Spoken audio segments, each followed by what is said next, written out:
Hello दोस्तों, Urdu लाजी official channel में आपका एक बार फिर से खैर मकदम है।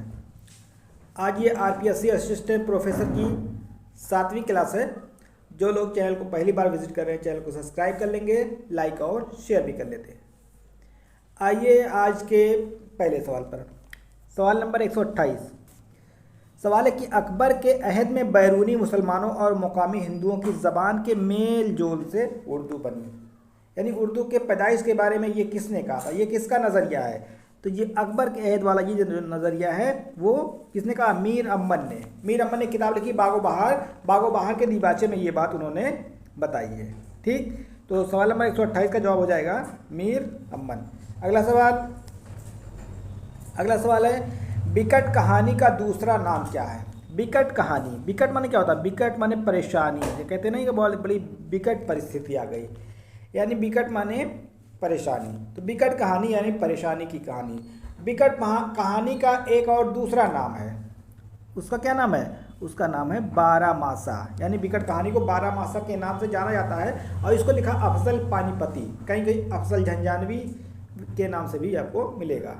ठीक, तो बिकट कहानी में क्या होता है, यानी बारामासा में क्या होता है कि एक जो हिंदुस्तानी औरत होती है उसका शौहर कमाने के लिए बाहर चला जाता है, तो हर महीने उसके ऊपर क्या तासुरात गुजरते हैं वो गा करके हर महीने अपने सहेलियों से मुखातिब होकर के कहती है। ठीक है, तो इसकी जो शुरुआत होती है बारामासा की वो जो है सावन के महीने से शुरुआत होती है। ठीक है ना, तो बारामासा इसमें कितने महीने का जिक्र है? 12 मास यानी 12 महीने का जिक्र है। इसको लिखा अफजल पानीपती ने। और इसको मौसमी नज़्म भी कहते हैं। मौसमी नज़्म, मौसमी क्यों कहते हैं? क्योंकि हर मौसम में यानी हर महीने की जो शुरुआत का जो महीना होता है उस पर क्या तासुरात गुजरते हैं वो उसमें जो है गा करके अपनी सहेलियों से मुखातिब होकर कहती है, तो इसी वजह से इसको मौसमी नज़्म भी कहा जाता है। बिकट कहानी को मुरत्तब किसने किया है? इसको मुरत्तब किया है मसूद हुसैन खान ने। ये जहांगीर के अहद में लिखी गई, जो बादशाह जहांगीर था उसके अहद में लिखी गई है। ठीक है, इसकी सन तसनीफ़ है 1625 ईस्वी। 1625 ईस्वी में ये लिखी गई। समझ आ गया ना? तो बिकट कहानी का एक दूसरा नाम बारामासा। कितने महीने का जिक्र? 12 महीने का जिक्र। कब लिखी गई है? 1625 में। और ये एक हिंदुस्तानी सिंफ है, इसकी ईजाद हिंदुस्तान में ही हुई और हिंदुस्तान में ही है। क्लियर हो गया? आइए आते हैं आज के अगले सवाल पर। 130 ग्रीसन ने हिंदुस्तानी किस ज़बान को कहा? हिंदुस्तानी किस ज़बान को कहा है? तो हिंदुस्तानी जो कहा इन्होंने खड़ी बोली। ग्रियर्सन लिसानी जायज़ हिंद, इसकी बहुत मशहूर किताब है, 11 जिल्द में है। लिसानी जायज़ हिंद किसकी किताब? ग्रियर्सन की है। कितने जिल्द में है? 11 जिल्द में। और उसमें उन्होंने जो है कहा है ये हिंदुस्तानी ज़बान किससे कहा है? खड़ी बोली को। क्लियर हो गया ना? तो ग्रियर्सन हो गए। फिर अगला सवाल, खड़ी बोली किस ज़बान की एक शाख है? खड़ी बोली किस ज़बान की एक शाख है? तो किसका हो जाएगा? मगरबी हिंदी की। आपको मालूम है कि मगरबी हिंदी की 5 बोलियां होती हैं। मगरबी हिंदी कितनी बोलियां? 5। खड़ी बोली, ब्रजभाषा, हरियाणवी, बुंदेली, कन्नौजी, ये 5 भाषा होती है। तो 5 में एक खड़ी बोली है कि नहीं है? 5 ही में तो ये एक है। तो मगरबी हिंदी की एक शाख खड़ी बोली है। ठीक है, तो आइए, तो क्लियर हो गया सवाल। लेकिन ये बात किसने कही है? ये कौल किसका है कि मगरबी हिंदी खड़ी बोली मगरबी हिंदी की एक शाख है? ये बात किसने कही थी? ये बात कही है राम बाबू सक्सेना। उनकी किताब है ए हिस्ट्री ऑफ उर्दू लिटरेचर, उसमें उन्होंने ये बात बताई है। क्लियर? नेक्स्ट आगे सवाल।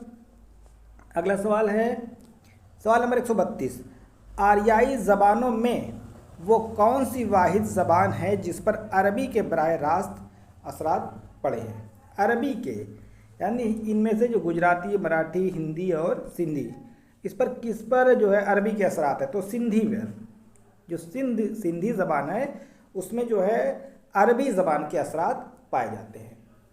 उर्दू सिंध में पैदा हुई। किसने कहा था? सैयद सुलेमान नदवी, उनकी किताब है नकूश सुलेमानी। ठीक, उसमें उन्होंने बताया है और ये बातें उसमें आपको मिल जाएंगी। ठीक है, तो सिंधी पर अरबी के असरात हैं। क्लियर? आगे अगला सवाल, सवाल नंबर 133 ख्वाजा बंदा नवाज गेसु दराज का असल नाम क्या है? ख्वाजा बंदा नवाज गेसु दराज कहाँ से ताल्लुक़ है? दक्कन से। ये पहले दिल्ली में थे और फिर दिल्ली से गए, कहाँ पे गए, दिल्ली से गए ये दक्कन में, और फिरोज शाह बहमनी का ज़माना था, फिरोज शाह बहमनी की हुकूमत थी दक्कन में, वहाँ गए गुलबर्गा में और फिर जो है वहीं पे रह गए। ये शायरी भी करते थे, ये शायरी भी करते थे, और शायरी में इनका तखल्लुस था शहबाज। क्या तखल्लुस था? शहबाज तखल्लुस था, ख्वाजा बंदा नवाज गेसुदराज का। और इनका जो असल नाम है सैयद मोहम्मद हुसैनी। ख्वाजा बंदा नवाज गेसुदराज का असल नाम सैयद मोहम्मद हुसैनी। और ये शायरी भी करते थे। इनका तखल्लुस क्या था? शहबाज। इनकी नज़्म चक्की नामा, क्या है? चक्की नामा इनकी नज़्म है। और ये जो शहबाज तखल्लुस करते थे। और ये उर्दू के पहले नज़्म निगार भी हैं। इनकी एक किताब इनसे एक किताब मंसूब है, उसका नाम है मेराजुल आसिकीन। किताब का क्या नाम है? मेराजुल आसिकीन। ये इनसे मंसूब है, मंसूब याद रखिएगा, ठीक है। हालांकि जदीद तहकीक के मुताबिक मेराजुल आसिकीन मखदूम शाह हुसैनी बीजापुरी की है, तो इनसे मंसूब है, ठीक है। तो ये ख्वाजा बंदा नवाज गेसुदराज की बात हो रही थी। आते हैं अगले सवाल पर, सवाल नंबर 134। सवाल नंबर 134 पे आ जाइए। मोहम्मद कुली कुतुब शाह कब तख्त नशी हुए थे? यानी ये गद्दी पर कब बैठे, हुकूमत कब शुरू की? तो इन्होंने जो हुकूमत शुरू की है वो 1580 में। इसका ऑप्शन नंबर हो जाएगा 2, ठीक है। 1580 में तख्त नशी हुए और ये 1611 तक हुकूमत की है, और 1611 में ही इनका इंतकाल हो गया, ठीक है। 1580 पे गद्दी पर बैठे और 1611 में इनका इंतकाल हो गया। जब इनका इंतकाल हो गया तो इनके बाद इनका एक भतीजा और दामाद, मतलब वो भतीजा भी था और दामाद था, उसके बाद वो तख्त नशी हुआ, ठीक। तो कुली कुतुब शाह के बाद कौन? मोहम्मद कुतुब शाह। और कुली कुतुब शाह से मोहम्मद कुतुब शाह का क्या रिश्ता था? वो उसका भतीजा और दामाद था, वो गद्दी पर बैठा। समझ आए ना? तो इसकी तख्त नशी कब हुए थे? 1580। क्लियर। आगे देखिए अगला सवाल, सवाल नंबर 135। कौन हम अहद शोरा है? यानी ये 4 ऑप्शन दिया हुआ है, इसमें पूछा गया कि इनमें से कौन एक ही अहद का है। गालिब जोश ये तो नहीं है, सौदा अनीस ये तो नहीं है, मीर इकबाल ये भी नहीं है, हातिम आरजू ये हैं। ये इहाम गोई वाले थे, खान आरजू, और उन्हीं के ज़माने के हातिम भी है। तो इसका ऑप्शन नंबर हो जाएगा 3, ठीक है। Option number 3।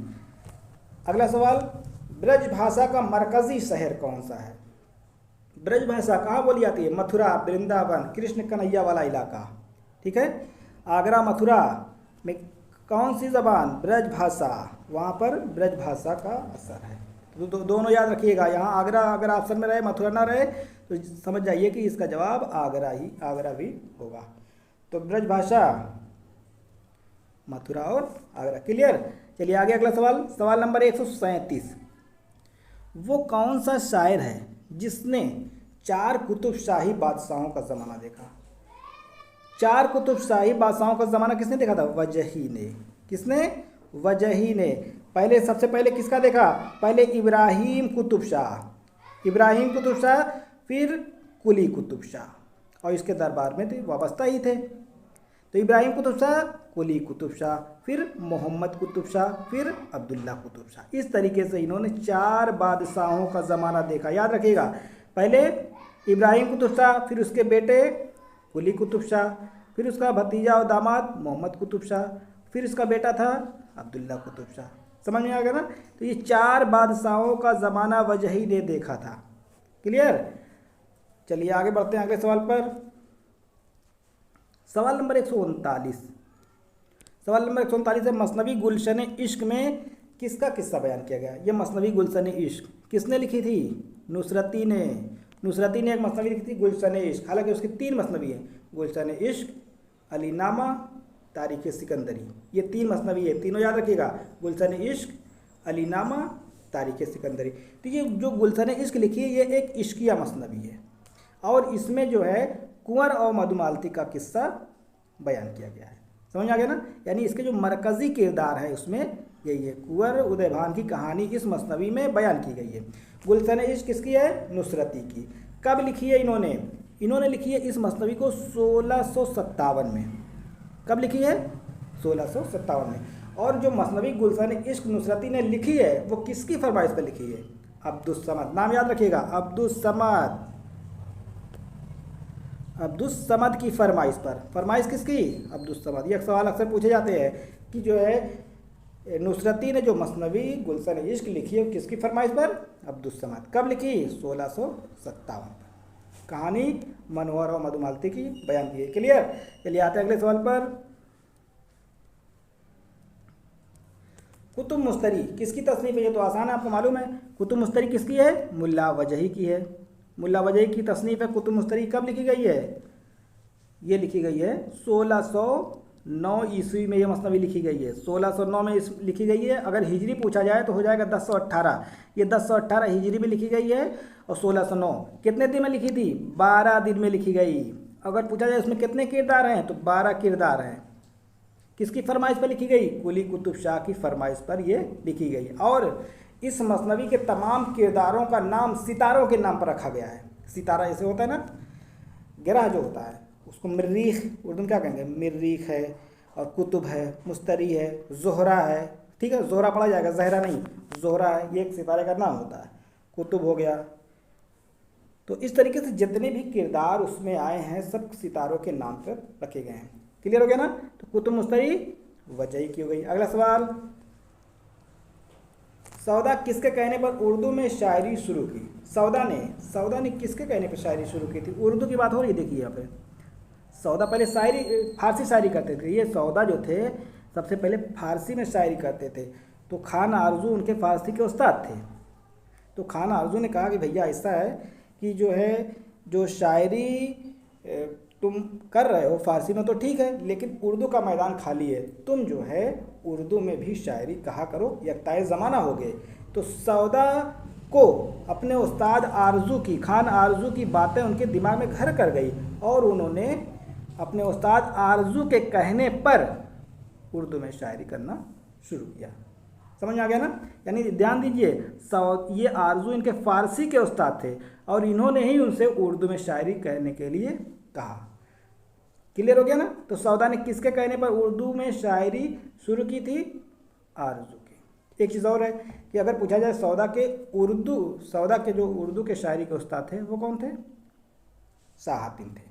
ये उर्दू के उस्ताद हैं शायरी के, ये फारसी के शायरी उस्ताद हैं। समझ आ गया ना? क्लियर हो गया। चलिए आगे आते हैं अगले सवाल पर। तज़किरा नकातुश शोरा। नकातुश शोरा किस सन में मुकम्मल हुआ? तज़किरा नकातुश शोरा किसने लिखा है? मीर तकी मीर का तज़किरा है नकातुश शोरा। और ये फ़ारसी ज़बान में उर्दू शोरा का पहला तज़किरा है और इसको लिखा है 1751-52 रहेगा, यहाँ 52 लिखा है तो दोनों याद रखिएगा। 1751-52 में लिखा गया है। ठीक है। अगर अब पूछा जाए कि ये कितनी हिजरी में लिखा गया है तो 1165। कितने हिजरी में? 1165। इस तज़किरे में कितने लोगों का जिक्र है, कितने शायरों का? तो 103 शायरों का जिक्र है। नकातुश शोरा में कुल कितने शोरा का जिक्र है? 103 शोरा का जिक्र है। सबसे पहला नाम किसका है? सबसे पहला नाम आ जाएगा अमीर खुसरो का। सबसे पहला नाम अमीर खुसरो का। सबसे आखिरी नाम खुद मीर का है, खुद मीर का नाम है। ठीक है। इस बीच में कुल टोटल अमीर खुसरो से लेकर के मीर तक कुल 103 शोरा का जिक्र है। क्लियर हो गया ना? कितने शोरा? 103 शोरा का जिक्र है। अगर पूछा जाए कि नकातुश शोरा को मुरत्तब किसने किया है तब क्या बताएंगे? तो हो जाएगा अब्दुल हक। और एक चीज़ और है, हबीबुर रहमान खान शेरवानी। एक नाम याद रखिएगा और याद रखिएगा, अब्दुल हक और हबीबुर रहमान खान शेरवानी, इन दोनों ने मुरत्तब किया है। दोनों ने अलग अलग किया है, ऐसा नहीं कि दोनों ने मिलकर किया है, अलग अलग। किसने मुरत्तब किया? अब्दुल हक और हबीबुर रहमान खान शेरवानी। क्लियर हो गया ना? तो तज़किरा नकातुश शोरा कब लिखा गया? 1751-52। दोनों याद रखिएगा, 51-52। अगर पूछा गया कितने हिजरी में तो 1165। कितने शोरा का जिक्र? 103 शोरा। और सबसे पहला नाम कौन है? अमीर खुसरो। सबसे आखिरी नाम मीर। और किसने मुरत्तब किया? अब्दुल हक और हबीबुर रहमान खान शेरवानी। हबीबुर रहमान खान शेरवानी कौन है? जिनके नाम मौलाना अबुल कलाम आज़ाद ने अहमदनगर जेल से खत लिखे थे, वही हैं हबीबुर रहमान खान शेरवानी। क्लियर? आगे अगला सवाल, सवाल नंबर 144। कसीदा की तमहीद को क्या कहते हैं? तमहीद मतलब वही शुरुआती जो जुज़ होता है उसी को कहेंगे तशबीब। तो कसीदा की तमहीद को क्या कहते हैं? इसको कहेंगे तशबीब। इसके बारे में पिछले वीडियो में कई बार बात हो चुकी है, उसको आप देख लीजिएगा। आगे आते हैं अगले सवाल पर। गालिब की मुआसराना चश्मक किससे हुआ करती थी? ठीक है, ये रहेगा हुआ। तो गालिब की किससे चश्मक थी? अदबी चश्मक, सॉरी ये गवासी की चश्मक किससे थी? तो ये हो जाएगी वजही से। किससे थी? वजही से। वजही ने दरअसल होता क्या है कि वजही ने एक मसनवी लिखी थी कुतुब मुस्तरी। क्या लिखी थी? कुतुब मुस्तरी। इन्होंने एक मसनवी लिखी और उसका नाम रखा इन्होंने कुतुब मुस्तरी।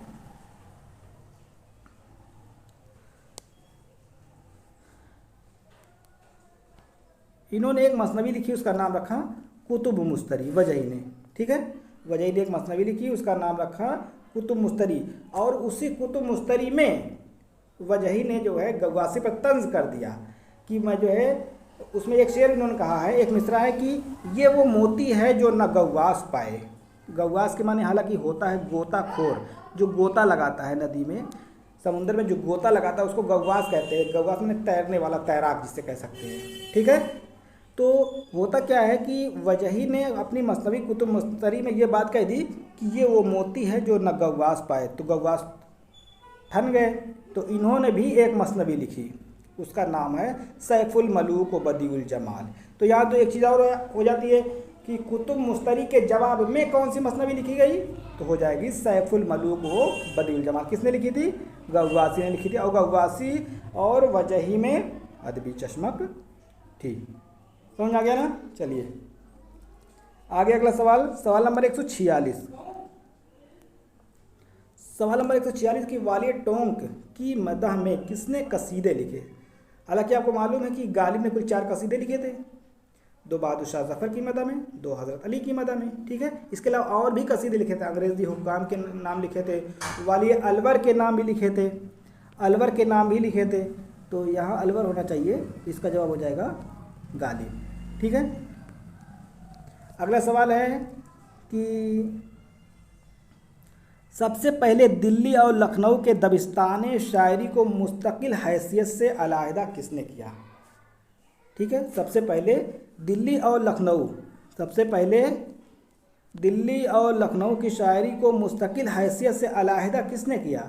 तो अलहदा करने वाली बात है, आप जानते हैं कि नासिक दबिस्तान लखनऊ के बानी हैं। नासिक क्या है? दबिस्तान लखनऊ के बानी हैं। ठीक, तो दबिस्तान लखनऊ के बानी हैं, तो ये इन्होंने दिल्ली को, लखनऊ को अलग कर लिया। इन्होंने जो है अलग कर लिया। समझ आ गया ना? तो सबसे पहले जो है दिल्ली और दबिस्तान शायरी को मुस्तकिल हैसियत से अलहदा किसने किया? तो किसने किया था? तो ये नासिक ने किया था। दरअसल जो है दिल्ली दबिस्तान और लखनऊ दबिस्तान दोनों चल रही थी, तो इन्होंने अपना एक दबिस्तान अलग से बना लिया।